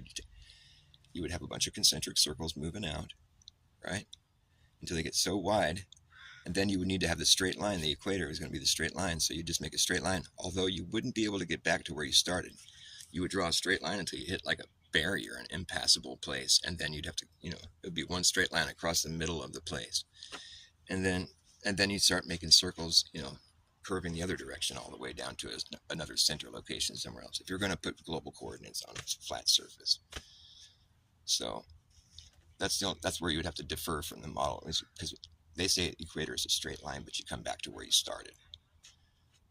And I say if you go in a trajectory and you eventually come back to where you started, you're going in a fucking circle. If you start making a circle on the ground, concentric circles moving out, you're always going to be making circles. There's never going to be a point when you're not making circles. It might just get so big you don't think you're making a circle. They want us to think the equator is a straight line and you come all the way back to where you started. I say if you travel in a straight line on Earth, you'll never return to where you started. That's what I say. It's like, to prove this kind of shit, you have to just start walking. And how are you going to know you're walking in a straight line? You just have to go get a bunch of Home Depots and I don't know, man. Buy all the yardsticks and then tape them all together and follow it. That's how you could debunk the flat Earth, though. You could go follow one meridian until you come all the way back to where you started. That easy. Hasn't been done. Not to my standards, at least. I mean, there's like, Freemasons that have claimed to have done it, but, that have sketchy stories, and it's only happened once or twice or something. It's like, come on, man. If the Earth was a globe, we wouldn't be so prone to just favor east to west great circle routes. I'll be all any which way, but it just so happens that there's a place on Earth that perfectly resembles because here's my idea about what Earth is. It's like it's an expanse. It widens and widens, but it only gets so wide because we live in a realm of cycles. The sun only travels so far before it's back over your head again, and it only lights up so much area as it goes about its course. So there is a limit of space here, and the sun is a good way of acknowledging that. But the sun's obviously pretty tricky, per TFE talking points. But for what it's worth, the cycle, the fact that we're living in a system of cycles, that implies circles, that implies enclosure for me. And I think there's a limit, And so what I think about Earth is that, obviously the flat Earth model, like there's a icy realm on the outskirts. It's like there would have to be a place on Earth that's like the limit where nobody goes because it doesn't support life. There'd have to be a place you go on Earth where like nobody goes there. It's not a country. And it's, you're recommended to stay the fuck out of there. And if you do decide to go there, it's really expensive because you got to bring everything you're going to need. It's super sketchy because it doesn't support life. So the only people that go there, they're rich and they have a lot of money to spend because it's sketchy as fuck. And when you go there, you're only going for the sake of like science or like, hardcore adventure because it's extreme. It's like the limit where you just don't go. It's not a country. Everybody on Earth is strongly discouraged to go there because it's dangerous. It's the limit. There would have to be a place like that on Earth that exists for what I think about Earth to be real, to be true, So there'd have to be a place that resembles what I just explained, which there most certainly is. And it's just interesting how that happens to be like just another place on the ball. It's the south and there's the north. It's like, why is it so different out there than it is anywhere else on the Earth? Why? I don't think science is ever really going to sufficiently explain that to me.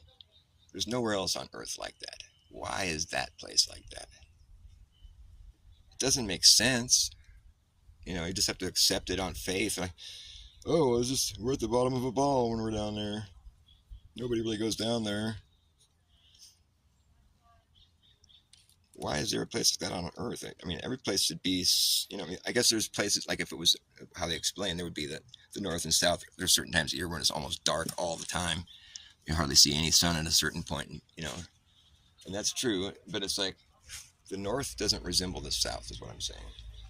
There's no place in the north that doesn't shelter life. And during the 24-hour sun in the north, it's humid. There's humidity in the air because all that's frozen stuff from when it was dark starts to melt. That's what happens when the sun's out. Ice melts. And so there's humidity and there's life. There's animals, there's plants. In the south, it's dry. There's no humidity from what I've seen or been told. And, the ice doesn't melt. And there's no life, no plants, no animals.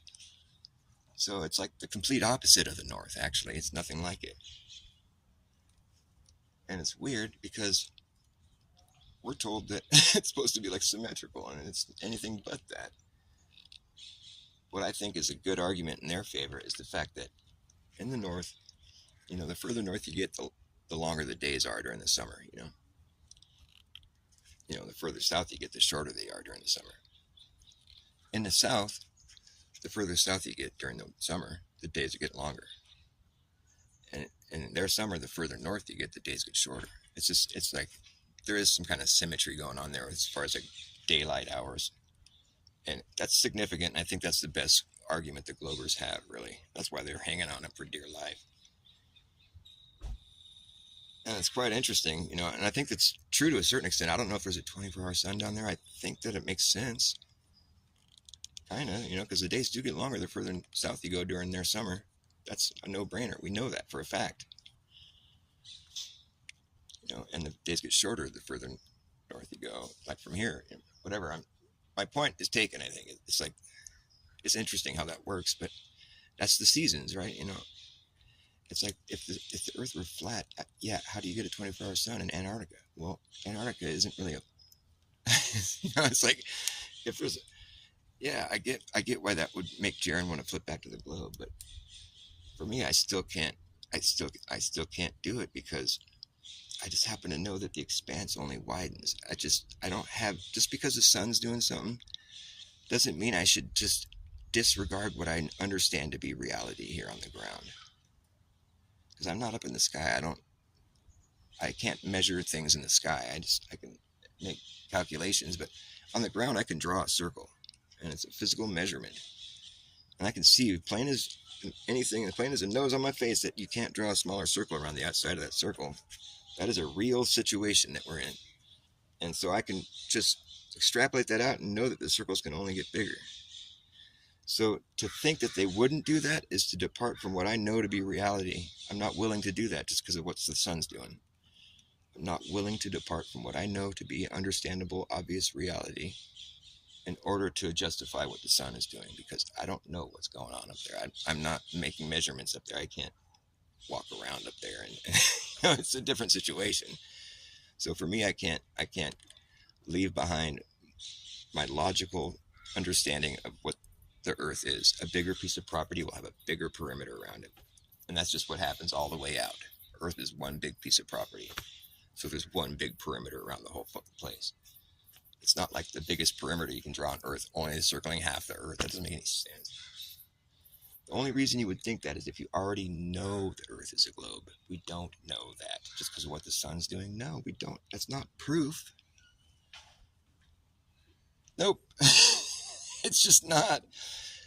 I do understand Jaren's argument. How could the sun be shining here and over there at the same time? Well, the thing is, you're not in two places at once. And you'd have to actually go and, there's a lot more work that has to be done to prove that's what's really going on.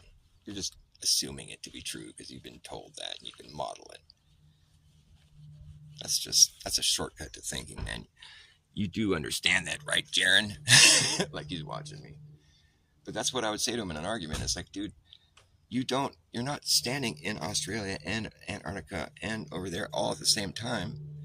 You're not all at the same time understanding the length between all those places. You don't have that. You're just assuming that's how it is. But like, you're not in all those places at the same time.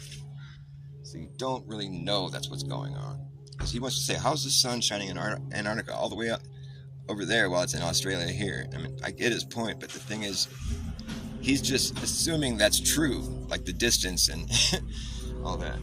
How is it shining in California while it's making a small little circle around you guys down there? That don't make no sense either.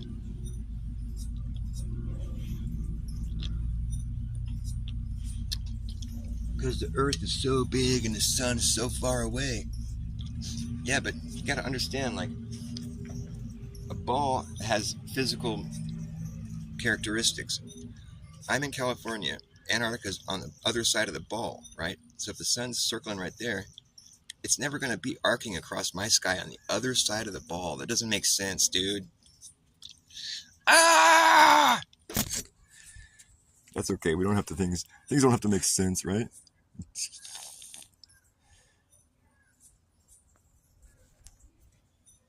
Yeah, Diana Red Heifer gets it.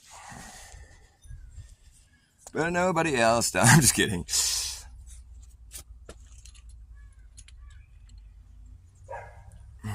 What are you talking about, Liv?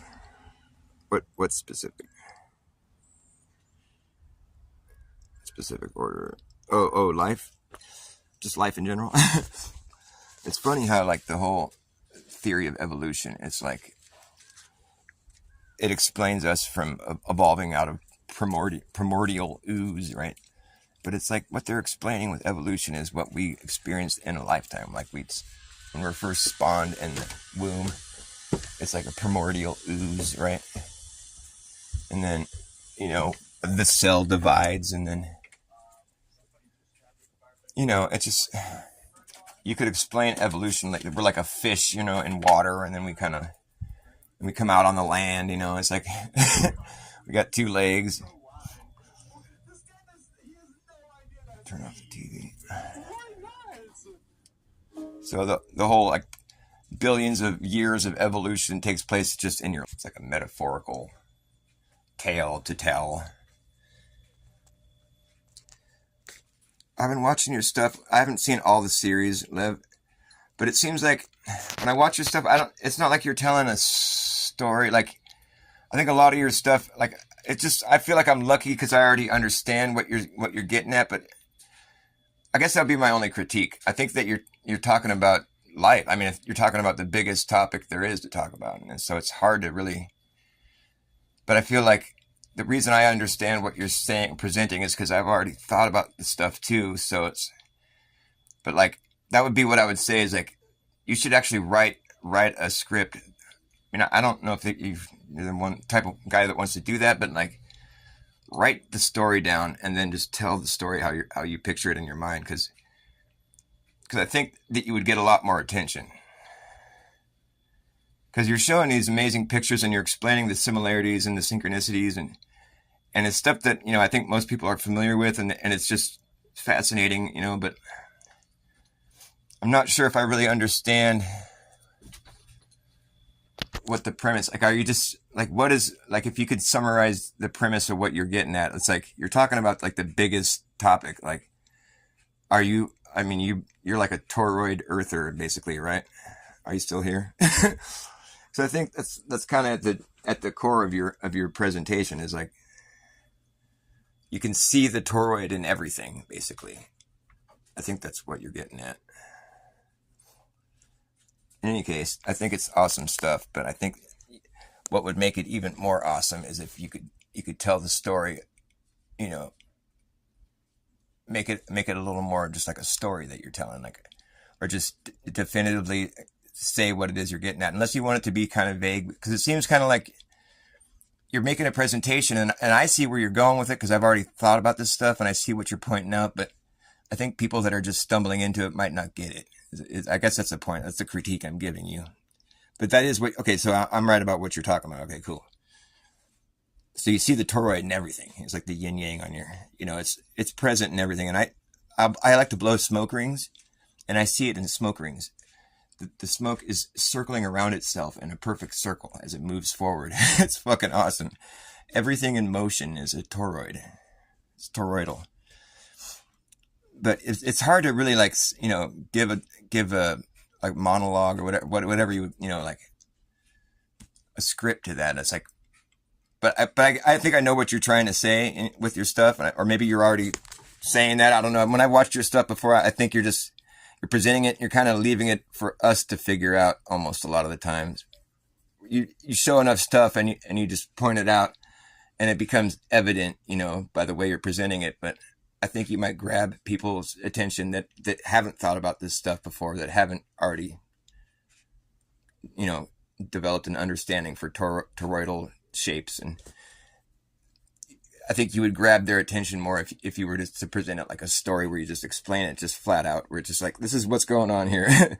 Everything takes this form. You can see evidence of it in everything. And maybe you do say it like that, but I feel like when I watched your stuff, it was kind of more implied, like you're showing it and then you're just you're showing the similarities, but you're kind of leaving it up to the viewer to make the connections themselves. Maybe I'm wrong. I don't know. I think it's cool anyways. I have missed a lot though, but I know that's what I saw is that I thought that's what you were getting at, was like the toroid is evident in just about everything. If you look at it correctly, everything in motion, everything alive, everything. I think of the earth as being one big organism too. It's like, that gives birth to a sun. Like, I have a whole cosmology I've developed. But I think, what I think would be cool is if we fused our ideas together, because I think on the macro, and I think you're more micro focused. Like, I'm of the opinion that the earth is like an organism. It's like a big living thing, and it gives birth to a sun. Out of the navel of the earth springs a sun, and it's complete with a specific, finite amount of souls that will spawn from the sun. Every spark of life that's sparked, it's drawing from the source, the sun, the soul. And you get your soul from the sun, and it leaves a sunspot where your soul used to be. And eventually the sun is spawned out. Like, you live your life and you either go to heaven or you go back to source. So the stars are souls that have gone to heaven. And the reason the sun doesn't drain of source quickly is because not that many people are going to heaven. But I think we've been through one sun already. There's already a sun's worth of souls up there in the sky. And the old sun's still floating around up there, and it's the moon. I mean, because the moon is doing the same thing the sun's doing. It's about the same size as the sun. You know, it's moving around doing the same thing. It's like, it has a lot in common with the sun, except it doesn't, it's like it charges up, you know, it absorbs sunlight, it you know, fades. It's not really, it doesn't have, it's not holding the same,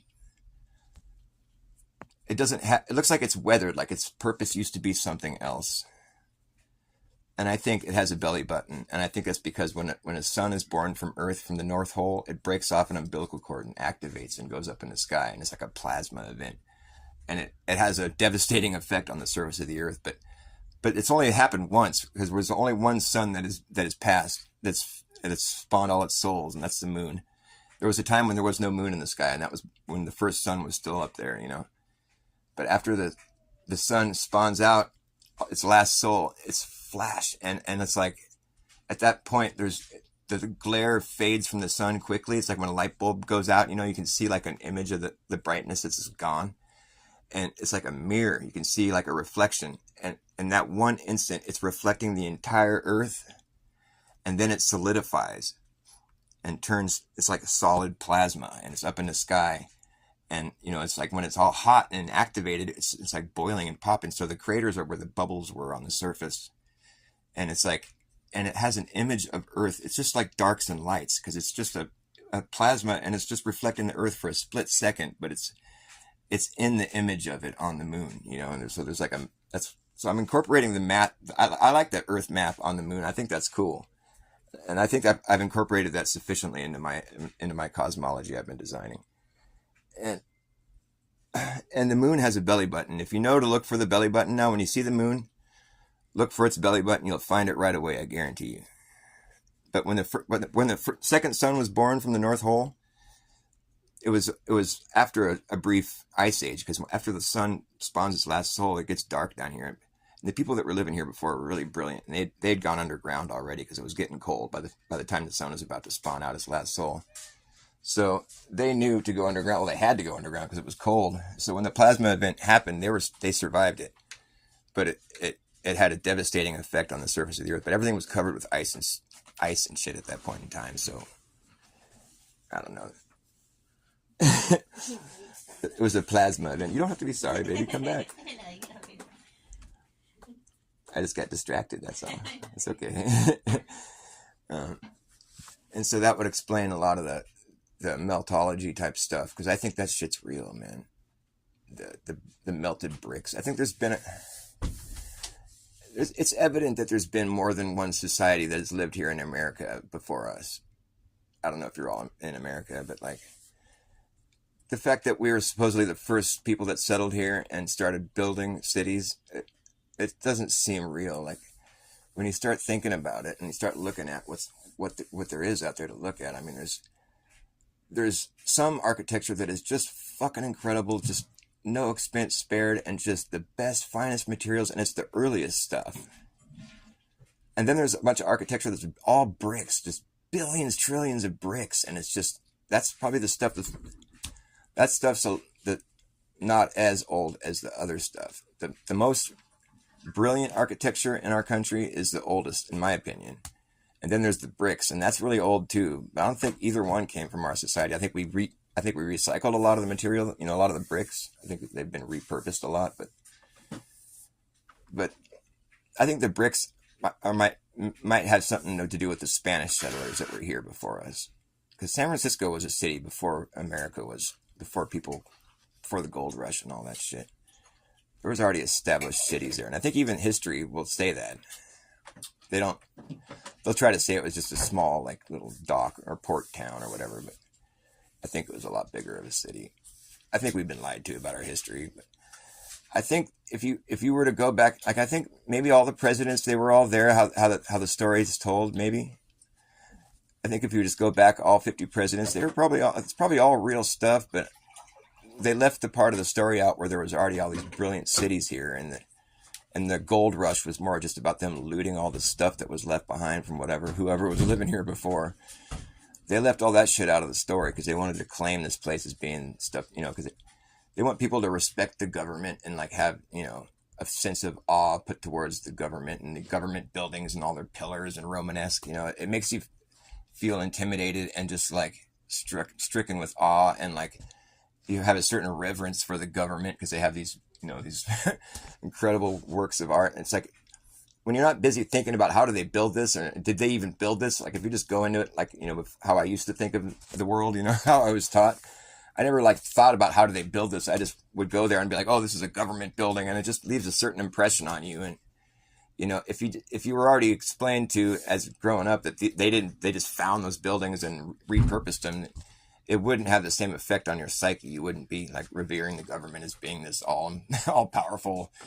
It would have a different effect on the way you perceive those buildings. And that's why I think they made them government buildings. Maybe they were before too. I don't know, but I don't think they built them because they left that part out of our history. Like when we were like the most brilliant fucking builders and we were able to build things to an extent where it's like the engineering alone for for one of the Capitol buildings, nobody alive today would come up with that. They left that out of our education. They're like, oh yeah, all these Capitol buildings were built. They don't tell you how they did it. They don't have any blueprints. They don't have any information about it. And it's because they have no idea how it was done. That's why they like to tear down these old buildings so they could try to see how they built it, Like, let's tear this thing down so we can figure out how they did this shit. Anyways, I'm going to go pay attention to my girlfriend. Love you guys. Cheers. Whose hand is that?